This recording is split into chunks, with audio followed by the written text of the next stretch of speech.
வணக்கம் பானு. நிச்சயமாக நெல்லையில் நேற்று சக மாணவரை அரிவாளால் வெட்டிய அந்த இளஞ்சிறார் மாணவன் இளஞ்சிறார் நீதி குழுமத்தின் முன்பு ஆஜர்படுத்தப்பட்டு கூர்நோக்கு இல்லத்திற்கு நேற்று இரவு அழைத்து செல்லப்பட்டார் பானு.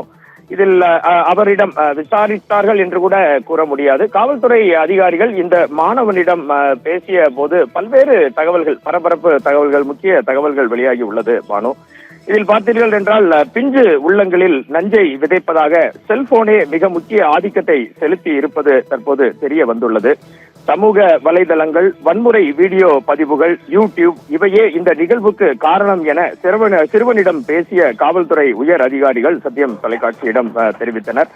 மாணவனுக்கு உளவியல் ஆலோசனைகள் வழங்கப்பட்டு வருகிறது. சமூக வலைதளங்களில் தங்களது குழந்தைகள், குறிப்பாக சிறு வயது குழந்தைகள், தற்போது அனைத்து பெற்றோருமே 1ஆம் வகுப்பு படிக்கும் மாணவனிடம் இருந்து 10ஆம் வகுப்பு 12ஆம் வகுப்பு படிக்கும் அனைத்து மாணவர்களும் செல்போனை உபயோகப்படுத்துகிறார்கள்.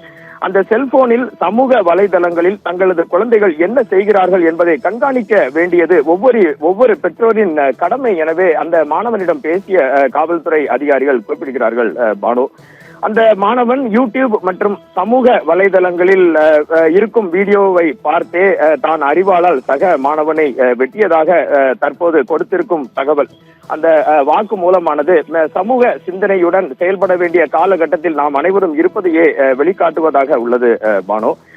நேற்று நடந்த இந்த பரபரப்பு சம்பவங்களை தொடர்ந்து அந்த சிறுவன் தானாகவே முன்வந்து பாளையங்கோட்டை காவல் நிலையத்திற்கு சென்றதும், பின்னர் யூனிஃபார்மில் சீருடையில் இருக்கும் காவலர்கள் பொதுவாக குழந்தைகளிடம் விசாரணை எதுவும் மேற்கொள்ளக்கூடாது என்பதால் உடனடியாக குழந்தைகள் பாதுகாப்பு அலகு அதிகாரியிடம் அவர் உடனே ஒப்படைக்கப்பட்டதாகவும் அவரிடம் பேசிய திருநெல்வேலியின் உயர் காவல்துறை அதிகாரிகள் தெரிவித்தனர்.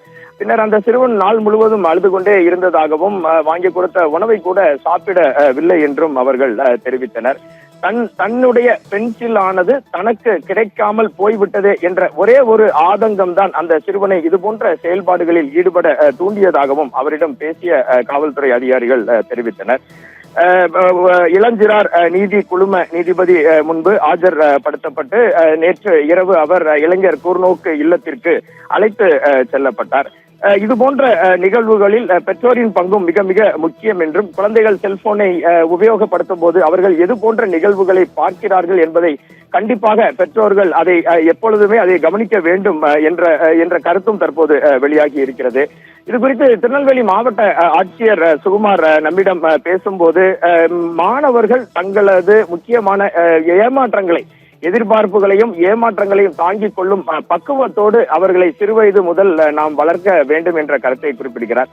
திருநெல்வேலியின் முக்கிய காவல்துறை அதிகாரிகள் அனைவருமே திருநெல்வேலி மாநகர காவல்துறை ஆணையாளர் சந்தோஷ் ஹதிமணி மற்றும் இந்த வழக்கில் நேற்று காலை முதல் அந்த சிறுவனுடன் தனது நேரத்தை செலவிட்ட துணை ஆணையர் வினோத் சாந்தாராம், உதவி ஆணையர் சுரேஷ் மற்றும் காவல் நிலைய இன்ஸ்பெக்டர்கள் அனைவருமே அந்த சிறுவனிடம் பேசியதாக குறிப்பிட்டார்கள். இந்த முக்கிய கருத்தையே அனைவரும் முன் வைக்கிறார்கள்.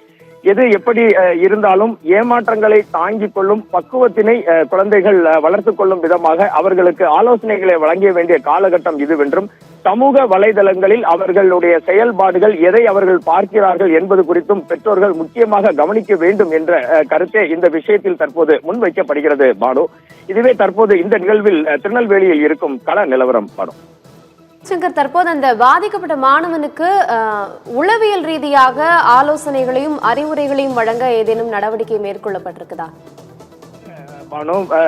நேற்று காலை முதலே காவல்துறை அதிகாரிகள் அவரிடம் பேசி வந்தார்கள். உடனடியாக திருநெல்வேலி மாவட்ட குழந்தைகள் நல அலகின் அலுவலர்கள் மற்றும் மருத்துவர்கள் உளவியல் ரீதியாக அந்த சிறுவனிடம் பேசி வந்திருக்கிறார்கள்.